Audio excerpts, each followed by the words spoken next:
Y bueno, que los patitos vamos a tratar de las lenguas del Estado español. Creo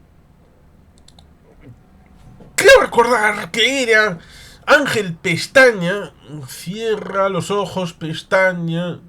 No es español el que no conoce las 4 lenguas de España. Creo que le dijo Unamuno o algo parecido respecto de no solamente el castellano, al que algunos llaman español, sino también el tema del gallego, euskera y catalán, que no son todas las lenguas que hay en España. Como lo recuerda el hecho del aragonés, el hecho del asturiano y la variante de leonés, la situación respecto del aranés y de otras realidades en el ámbito transicional entre el asturiano y el gallego, que lo que llaman el eanoense, que como dijo Xavier Grandío, gallego, con Sergio Sanzo presente, asturiano, que lo importante no es cómo se llame, si se llame eanoense, gallego, lo que te dé la gana, lo importante es que se hable. Lo mismo que podríamos hablar respecto de el castúo barra extremeño, que en su variante mezclada con el euskera, pues ya tiene muy poquitos hablantes y está en vías de desaparecer. Por lo tanto, en buena medida, la riqueza lingüística del Estado español es mucho más amplia, y hay que decirlo claramente, que solamente 4 idiomas principales, porque son los más hablados en la península, con cierto arraigo, porque hay más lenguas con arraigo y con vocación de trascendencia, y algunos hablan de lo que supone una lengua murciana, una variante dialectal andaluza, que, bueno, al asturiano ya le llaman el bable desde hace un montón de tiempo, para denigrarlo y todo esto, como si fueran falas o hablas. Por tanto, el amor por una lengua puede ser contrapuesto con el odio expresado en el hecho de incluso hablar del catalán como si fuera una variante dialectal del castellano.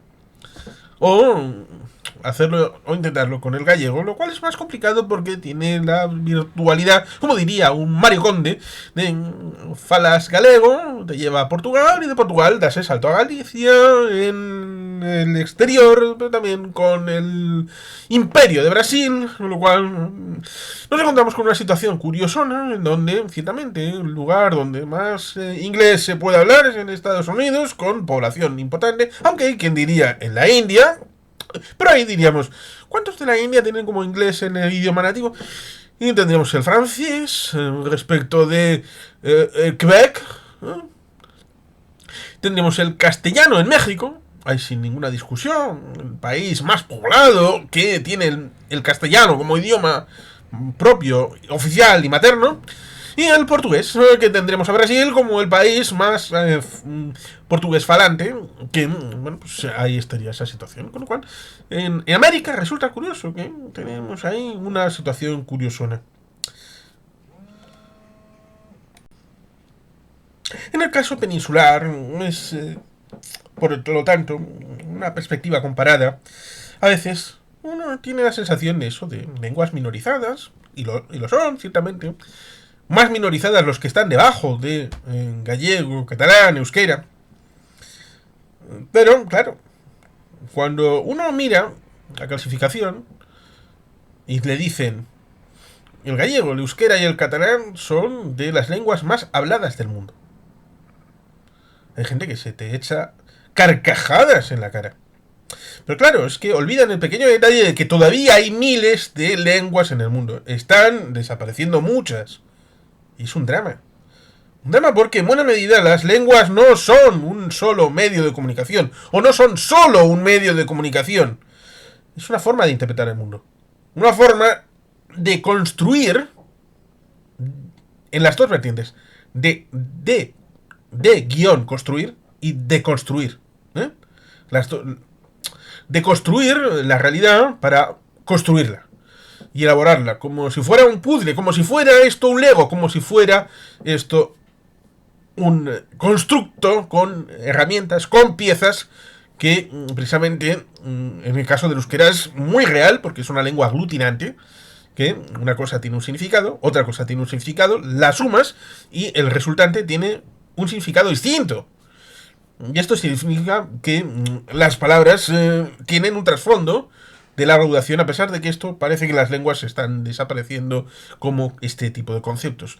El inglés antiguo tiene una variante profunda respecto de significados y además la permeabilidad de cosas que pueden resultar sorprendentes, porque se dice, no, es que el latín influyó mucho en el euskera, ¿ya? El francés en el inglés. Mon droit et mon roi. Dios y mi rey. En el moto de la situación del Reino Unido ahora mismo. Y durante mucho tiempo la lengua de la aristocracia británica era el francés. Y se puede rascar en cuánto hay de francés en el inglés actual. Hay quien dirá, no, es que el inglés es una lengua germánica y tiene más que ver con el pariente alemán. Bueno, take it easy. Cuidado, ¿eh? Por tanto, todo esto de las lenguas es una identidad. Una identidad porque refleja lo que una colectividad ha construido a la hora de conectarse unos con otros y con el entorno en el que viven. Es muy importante. Y por eso hay miles de lenguas. Y cuando uno mira el galego, el euskera y el catalán, con los hablantes que tiene, está muy alto porque hay muchas lenguas, muchísimas, que tienen 200, 500, 1000 hablantes.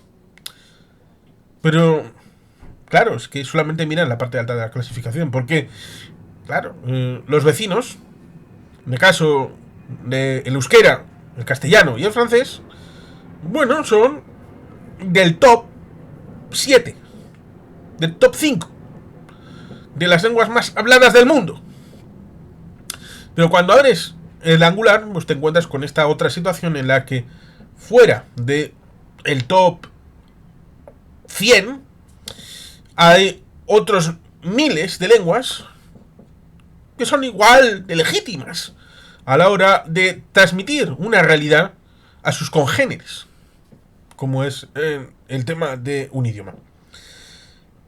¿Por qué todo esto? Pues porque evidentemente está la situación derivada de la antiforal y antiespañola Constitución de Cádiz de 1812, que destruyó las Españas tradicionales para transmitir una realidad que, como diría Fernando Díaz Villanueva y Alberto Garín en su libro Contra la Revolución Francesa, homogeneizaba en una sola lengua, una sola administración, un solo pueblo, Es que cada vez que digo solo uno,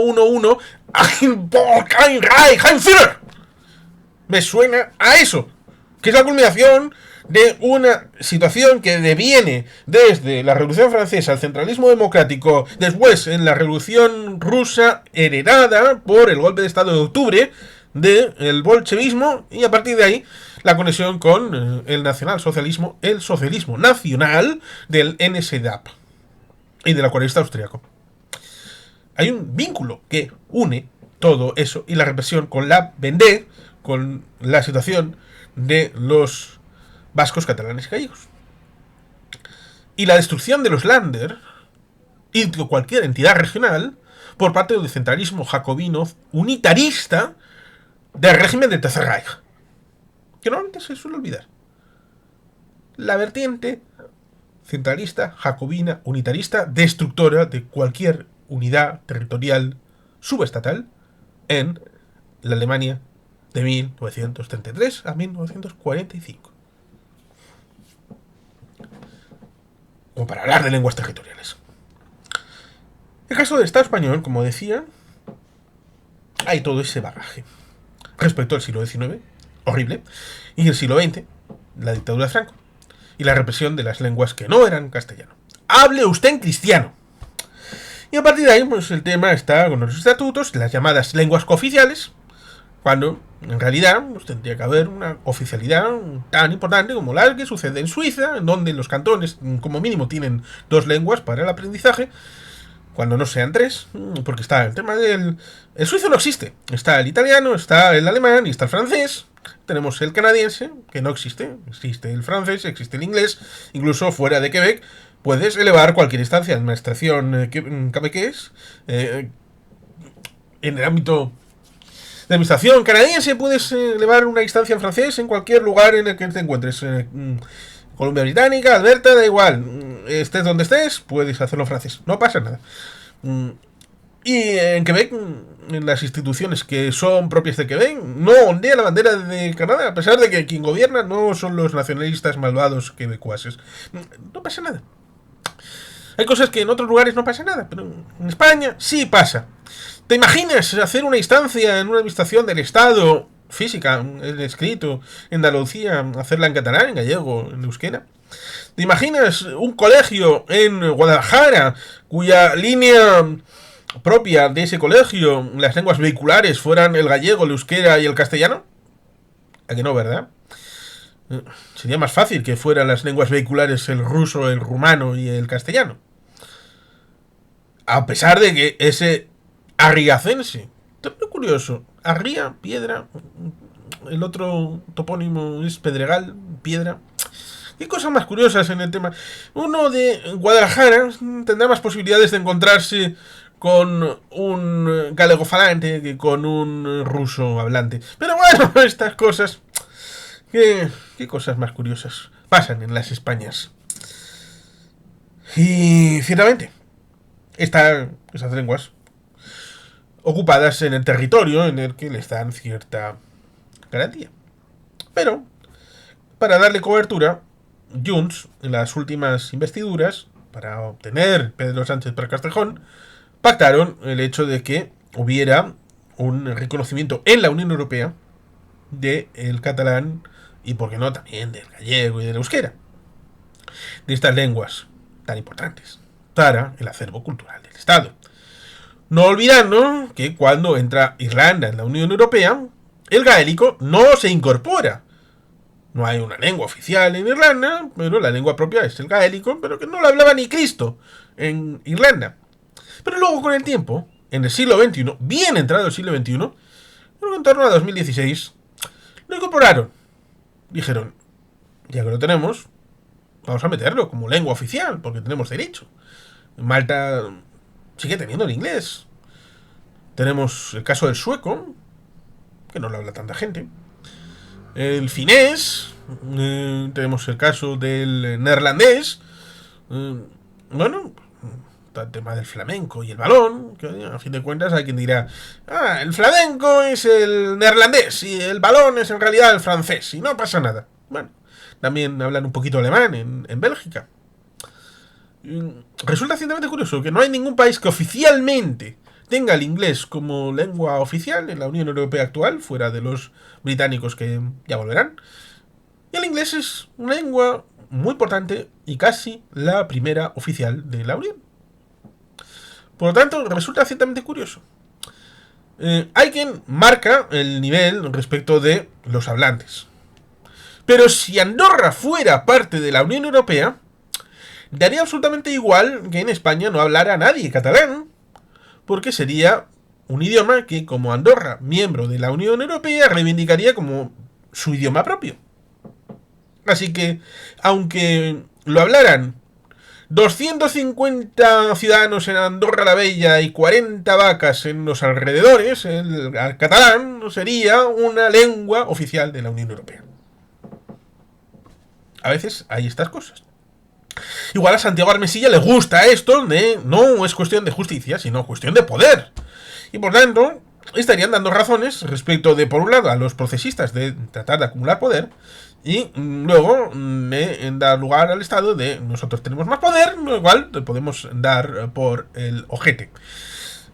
A veces se olvidan de todas las lecciones que ha habido respecto de la paz de Westfalia en adelante, todo lo que ha significado respecto de derechos, acumulación de jurisprudencia y demás vicisitudes respecto de los derechos individuales, los derechos lingüísticos. Lo tiran por la borda porque les molesta y les sobra respecto de una formulación que, como decía, es otra forma de lenguaje. Una forma ideológica de lenguaje que es contrastada respecto de un idioma que es una forma de comunicación, pero de interpretación también de la realidad, a través de palabras. Y el lenguaje no es inocente. Cuando se establece la formulación respecto de hay que poner el reconocimiento del catalán, del gallego, del euskera, a veces se da ese simplismo respecto de, bueno, que podamos hablar, que podamos intervenir. Pero en realidad no es solo eso.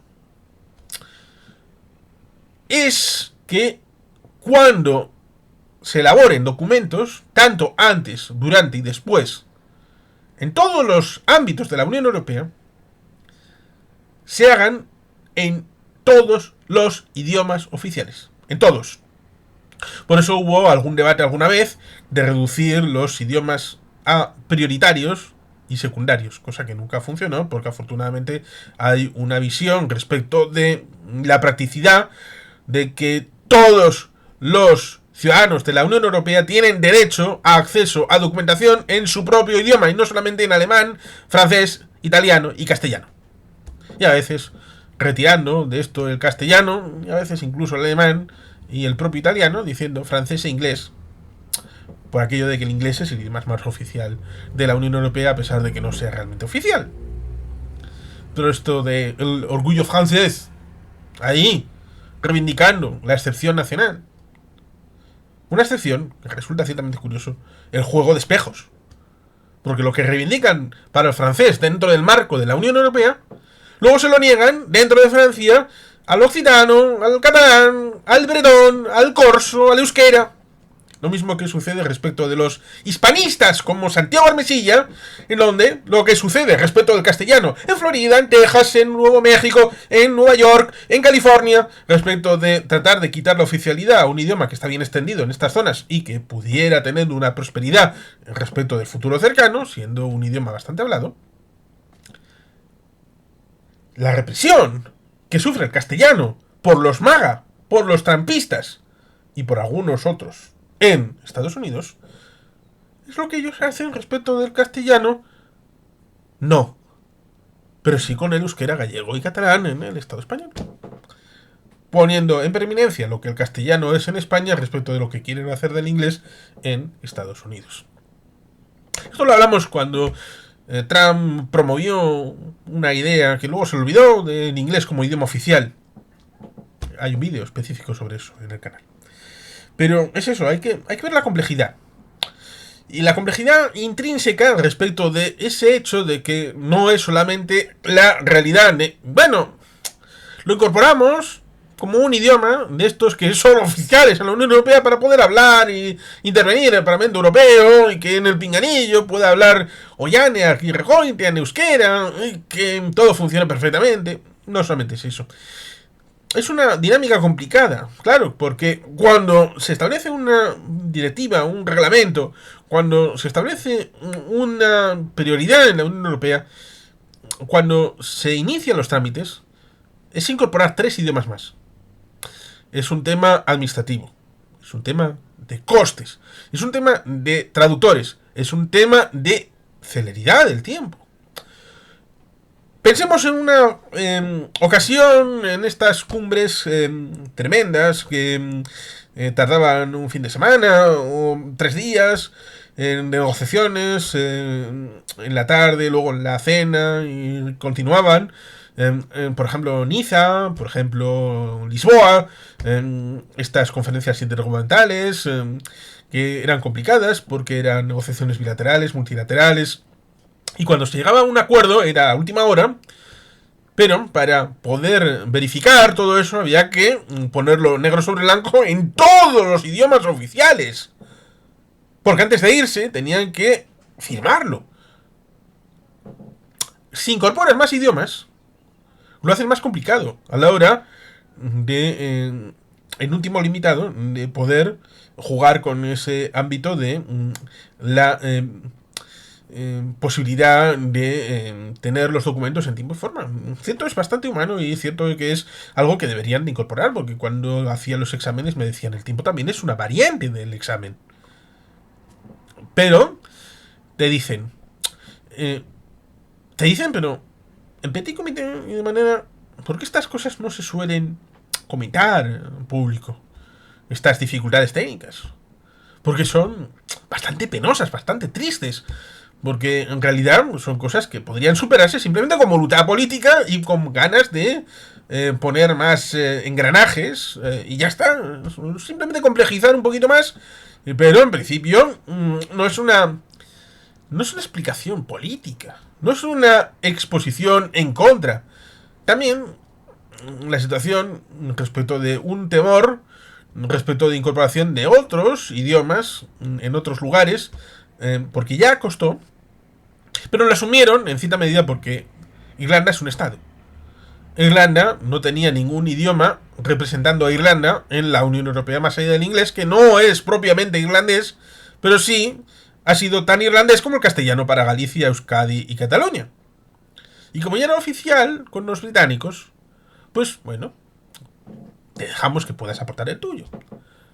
Pero cuando un estado quiere tener más de un idioma propio y ninguno de esos extra son idiomas de otro estado miembro, por eso, Andorra, por favor, entra en la Unión Europea, y sería mucho más sencillo si Andorra entra en la puñetera Unión Europea, como lengua oficial de Andorra el catalán, estaría solucionado de inmediato. Ya está, en la negociación de ingreso. Por lo menos para el tema del catalán.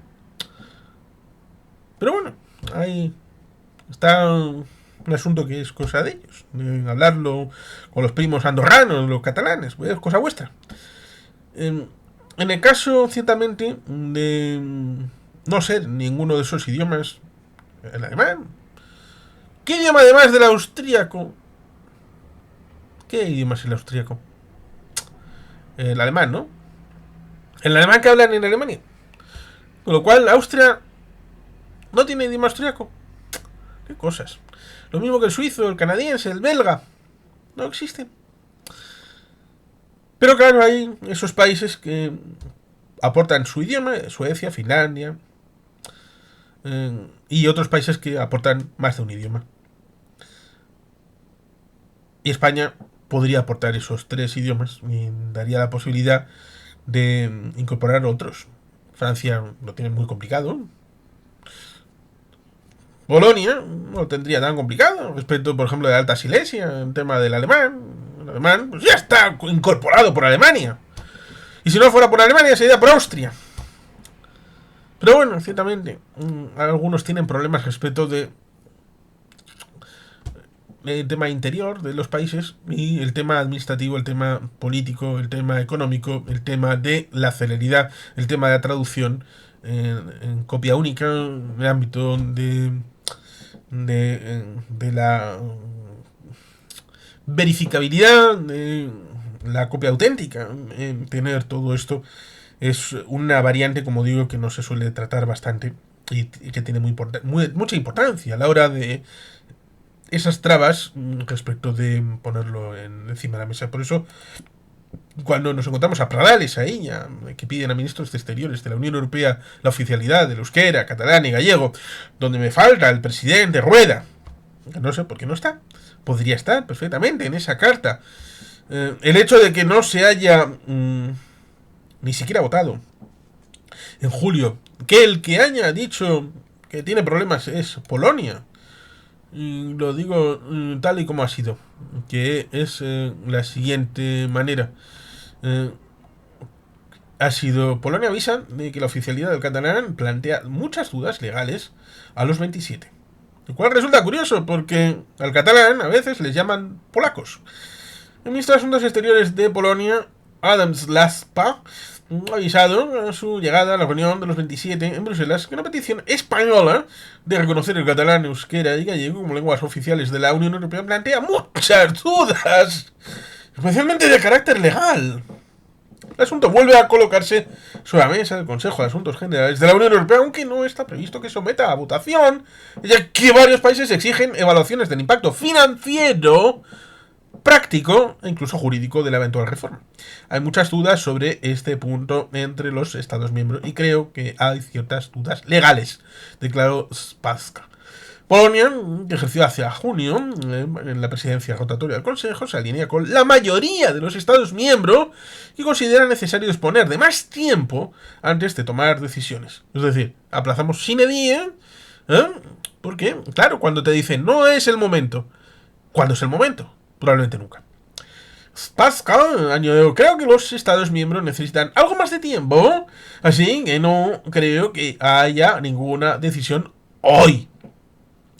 Y cuando dice hoy, seguramente diga 2025. Todo el año completo. Insistiendo en que las preocupaciones legales siguen siendo el principal obstáculo al reconocimiento del catalán, euskera y gallego como idiomas oficiales de la Unión Europea. Y es que continuamos para bingo porque tenemos esa situación respecto de la carta que está hecha en inglés por el presidente Illa, Lehendakari y Manuel Pradales Gil.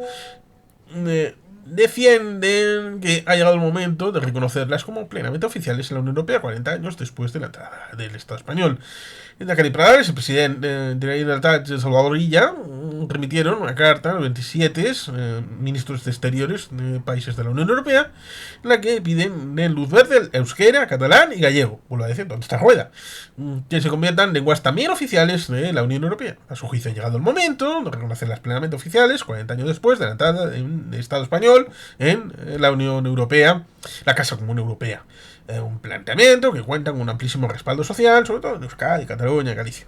Una misiva escrita en inglés, con referencias a autores e intelectuales que escribieron en euskera, catalán o gallego, confirman que 40 años después de la adhesión, en España, la Comunidad Económica Europea, debe completarse el proceso de reconocimiento de sus lenguas oficiales en las instituciones europeas. Lo justifica por singularidades de la realidad española en cuestión, por el hecho de que es una solicitud iniciada hace años, por garantías ofrecidas al resto de Estados miembros por parte de España, deberían ser suficientes para resolver lo que en el fondo es una anomalía fácilmente abordable.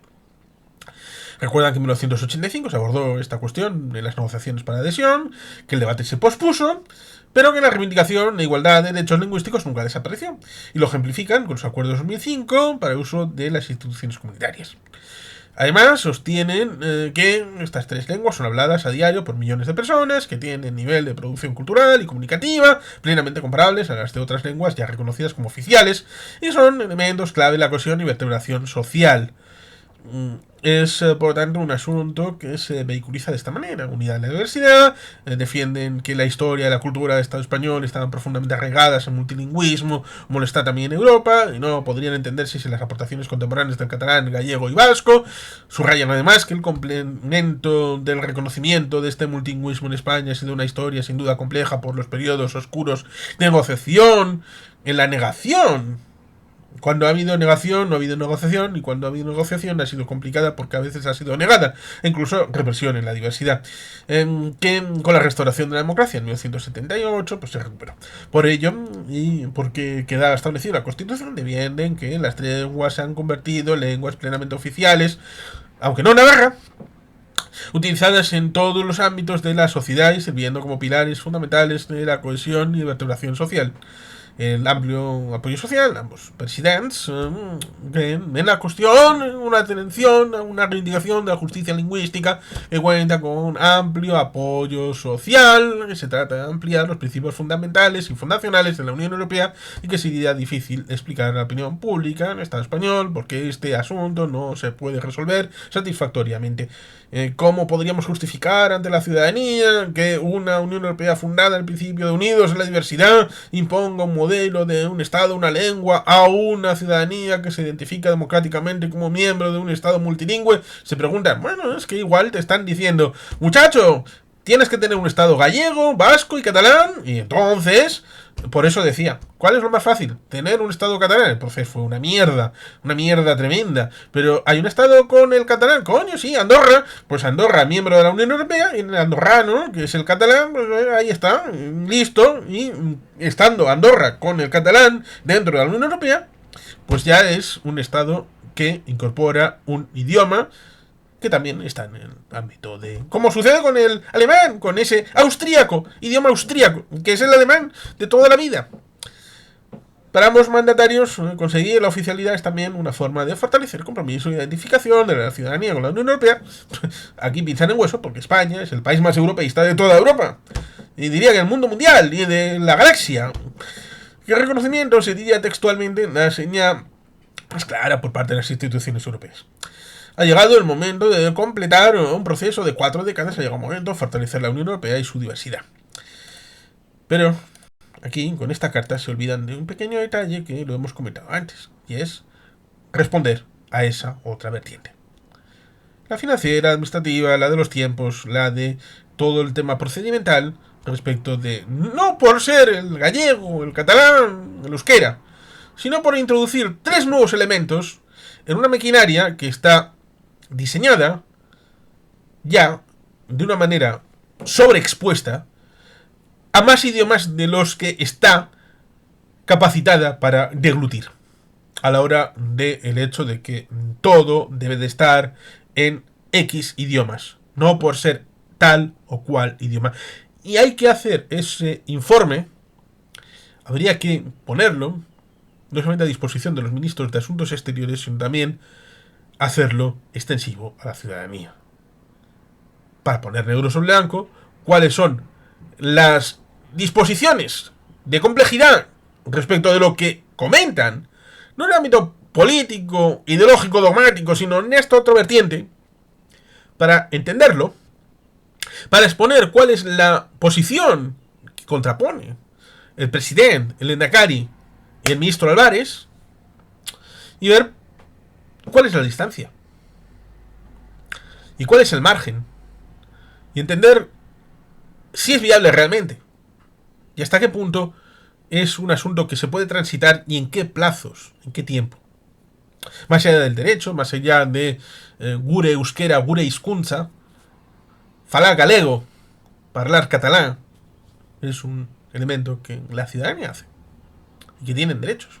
Pero más allá de los derechos, hay esta otra vertiente que hay que complementar, hay que entender, hay que explicar a la hora de la oficialidad en la Unión Europea. Y como decía, la oficialidad de la Unión Europea del euskera se resultaría curioso por el apartheid dentro de Navarra, lo cual chocaría bastante.